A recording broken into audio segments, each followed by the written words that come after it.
Une importante étape de franchie pour la réfection du centre-ville de Val-d'Or avec la conclusion de la phase 3. Les travaux sur la 3e avenue entre la 7e et la 8e rue sont terminés. La mairesse Céline Brindamour se dit satisfaite du résultat et surtout de l'échéancier alors que les travaux ont été complétés plus tôt que prévu.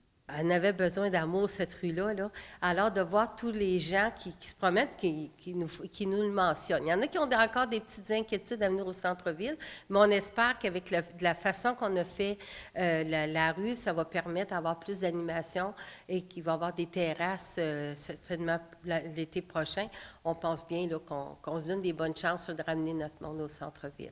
La ville n'a toutefois pas été en mesure de rouvrir la 7e rue durant les travaux, ce qui était pourtant l'objectif initial. Mme Brindamour indique que la ville sait maintenant à quoi s'attendre pour la phase 4 des travaux, c'est-à-dire la réfection de la 3e avenue entre la 6e et la 7e rue.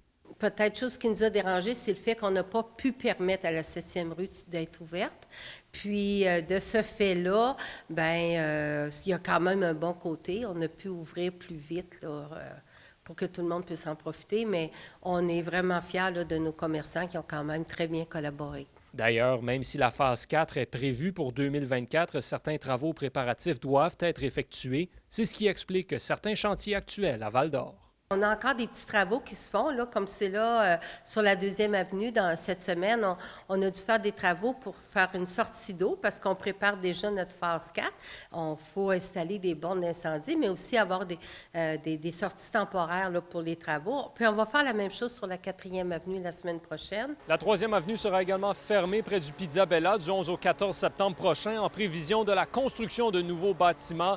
Les commerces vont toutefois demeurer accessibles au public. Yoann Carrière, RNC Nouvelles, Val-d'Or.